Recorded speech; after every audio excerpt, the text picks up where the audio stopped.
Shohei Ohtani almost died, but he ain't the only one. Cause MLB players almost died from kidnappings, plane crashes, even a nuclear explosion. But first, Pete Alonso was speeding down the street in his diesel truck when all of a sudden... Yesterday was a really close experience to death. My car flipped over probably about 3 times. A guy ran a red light, T-boned me, and next thing I know, I'm kicking my windshield in trying to get out of a flipped over car. So anything can happen at any given moment. Anything can get derailed at any single time. Man, that's a crash that not many people would make it out of, so that's why Pete admitted that he's been suffering from PTSD ever since. But at least he only dealt with an accident. David Ortiz literally got hunted by a hitman. It went down in his hometown of the Dominican Republic, where one of the area's most notorious criminals, a kingpin named Cesar Peralta, was jealous that Ortiz was more famous than him, so he put a bounty on Ortiz's head and hired a group of thugs to go finish him. Ortiz was at a nightclub. They knew this, so they pulled up in a car and also had a getaway bike that they rode around scouting the area on. And after they stalked Ortiz enough, eventually one of the men walked up to him, then shot him. Former Boston Red Sox star David Ortiz ambushed and shot in the back in his hometown of Santo Domingo overnight. Ortiz reportedly telling a doctor, quote, "Please don't let me die." When I first heard it, my heart dropped. I just remember feeling helpless. It was probably the scariest few minutes, man, of my life. When I saw him, he was struggling to survive. Couldn't talk. He had tubes in his mouth, and he was in bad shape. Now the only way that Ortiz would survive was having doctors perform a life-changing surgery. They had to remove parts of his intestine, bladder, and liver. Cause he was suffering, justice needed to be served. And police did everything they could to track down 9 suspects until the weapon was found and arrests were made. Thankfully, Ortiz recovered soon after, so a ceremony was held at the Red Sox Stadium where he was able to share an emotional moment with fans and threw out the first pitch. I really appreciate it. Thank you very much. Damn. Shout out to Big Papi, but Shohei Ohtani almost died from a nuclear explosion. Ohtani almost never became an MLB star, because while he was growing up in Japan and pursuing baseball to hopefully accomplish his dreams, out of nowhere, his country was hit with a deadly catastrophe. All across northern Japan, they felt it. A violent, magnitude 9.0 earthquake.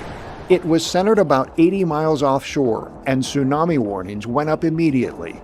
In coastal cities, people knew what to do next: run to higher ground. Ohtani was just a kid dealing with the largest earthquake in Japan's history. It caused a tsunami that sent 100-foot waves 6 miles into his city. As the water came crashing in, citizens were running to dodge buildings that were collapsing. Hundreds of people were losing their lives every minute, but that wasn't even the worst part, cause once the tsunami hit a nuclear power plant, one of the nuclear reactors exploded and sent radioactive chemicals into the city's air and water. So with radiation spreading fast, the terror instantly killed over 20,000 people, and it forced over 500,000 people, including Ohtani's family, to evacuate the area. Pretty much anybody who didn't evacuate died, and the destruction caused the area to be completely abandoned, with what eventually became the most expensive natural disaster ever, with damages of over $235 billion. The area became too dangerous to even visit, so even though Ohtani didn't die, his childhood memories did.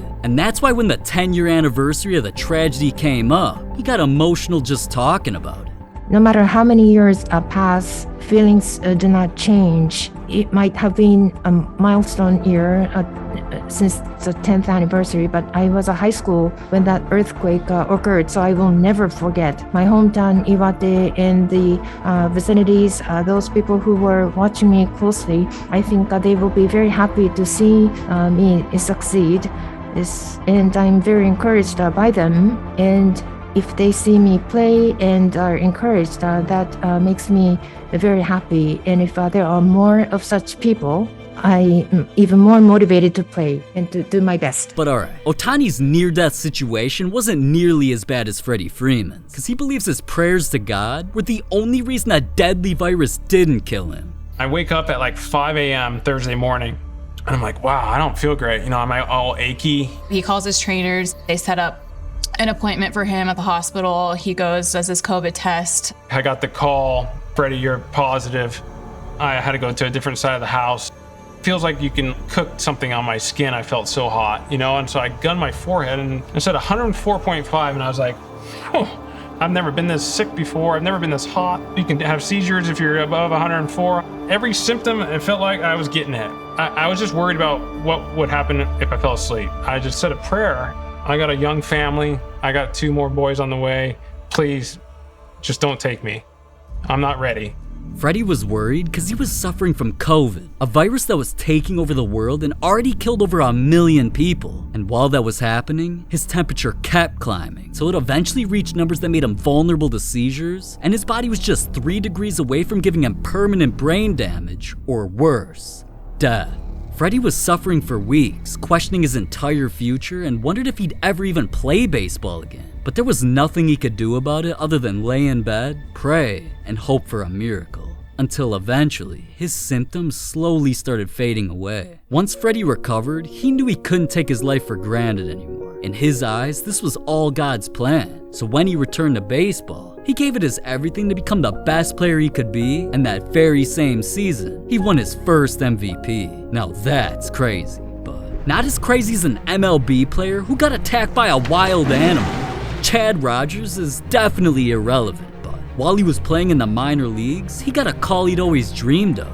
So now being called up to the major leagues and getting sent a signing bonus, it was time for him and his boys to celebrate. Well, just enjoying a beach day down in Galveston, Texas with a couple of my buddies. It was actually the day before I was supposed to pitch for the Reds. Went out there, went surfing, caught a wave, paddled back out, was sitting on my board. Next thing you knew, a shark bit my foot and my buddies rushed me to the hospital. And Rogers was attacked by a shark and somehow got away, but he was bitten so badly that he needed to be taken to the hospital. And after getting 60 stitches, he was forced to call the Reds and let them know that his career was over before it even started. How's that phone call go when you've got to call the Reds and say, hey, I got to tell you something? Pretty blunt. I mean, you really just call them and you tell them, I'm not going to be able to make that tryout tomorrow. I got bit by a shark. Damn. Because he never even had an opportunity to become an MLB star, it's obviously a little hard to see a bright side to almost dying. Unless you're Fernando Tatis, cause he didn't just almost die once, he almost died twice. I thought his first near-death experience happened during an off-season, when Tatis was supposed to be training, practicing baseball, and enjoying himself with family, but instead, he secretly bought a motorcycle and drove it like a maniac. When Tatis crashed, he needed to be rushed to the hospital, with scrapes all over his body. X-rays also revealed that he had a broken wrist, and news eventually came out that it required surgery, and he was gonna miss 3 months of baseball. So when he was forced to be asked questions about it, that's when he revealed something even crazier. When was the accident? Which one? It turned out, that wasn't the first time Tatis almost died. He'd gone through another similar situation where he crashed before and kept it secret until now. This time though, it was more devastating than ever cause the accident caused his wrist to become so damaged that just playing baseball would cause issues. Tatis hurts himself on the swing. And once he made his way to the dugout, cameras caught him explaining to his teammates how his motorcycle crash affected him. These accidents had talk shows criticizing him. We thought he was learning from the motorcycle accident. Apparently not. And Tatis' manager even started being asked about his motorcycle obsession. Did you guys get assurances from Tatis that his motorcycle riding days are over? I believe they are. From that point on, Tatis' career was never the same. And the final nail in the coffin to explain just how ridiculously known his motorcycle situation became. During his at-bats, the Padres began popping up ads for motorcycle accidents. In all honesty though, Tatis kinda did that all to himself. Unlike the MLB player who was almost killed when they got abducted. We actually have a developing story today. Word that one of Major League Baseball's rising stars has been abducted at gunpoint. Wilson Ramos is a catcher for the Washington Nationals. He was at home in his native Venezuela last night when 4 armed men burst in and took him away. Police have no clues as to where Ramos was taken, and there's been no contact from the kidnappers regarding any ransom demands. What seemed like an innocent trip to Venezuela for Wilson Ramos to visit his family put him in one of the scariest situations imaginable. As soon as they found out that he was kidnapped from his home, police were on the hunt, and they eventually tracked down the criminal's car over 35 miles away. As police investigated the cars for clues on figuring out Ramos' exact location, they eventually got an anonymous tip that revealed even more. Ramos was being held hostage at a farmhouse in the middle of nowhere, and the police knew where it was. But they knew retrieving him was not gonna be easy though. In fact, Ramos' own fans felt like they'd never see him again and held a candlelight vigil for him outside the stadium as if he was already dead. But the police weren't going down without a fight. They planned the ultimate raid of the home Ramos was stashed in, geared up, and eventually pulled up. As soon as they walked in though, things turned deadly. A shootout broke out while Ramos was sitting in the crossfire, and after hundreds of rounds were let off, eventually the criminals surrendered and news broke.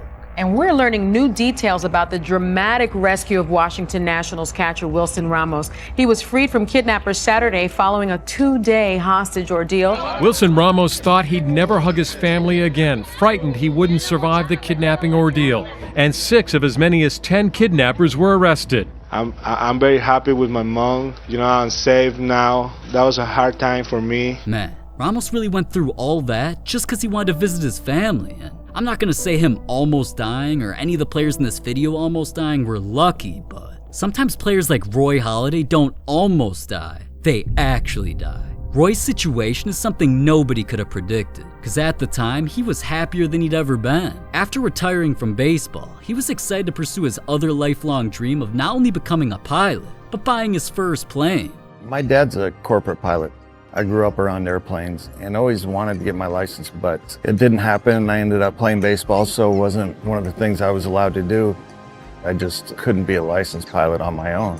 When I retired, that was one of the first things I wanted to do. Halladay wasn't just getting the plane of his dreams. He was buying the first model of this ever built, and as soon as he did, well, you could tell this was a purchase he was proud of, seeing as it was all over his social media. But a few days later, when he took it up in the air, cameras caught the plane diving into the ocean. What the f? Boaters rushed to the scene where his plane was found in pieces, and eventually everybody found out the devastating news. Former all-star pitcher Roy Halladay has died in a plane crash in the Gulf of Mexico. His small plane going down around noontime today. The Pasco County Sheriff's Office just confirmed that it was Halladay, the only person on board. His body has been recovered from the plane. Halladay getting his pilot's license after retiring in 2013, and just last week he showed off his brand new plane, tweeting, quote, "I keep telling my dad that flying the Icon A5 low over the water is like flying a fighter jet." His response, "I am flying a fighter jet." After this tragedy took place, the MLB made things right by giving Halladay what he deserved. They not only inducted him into the Hall of Fame, Halladay was also honored in front of his entire stadium.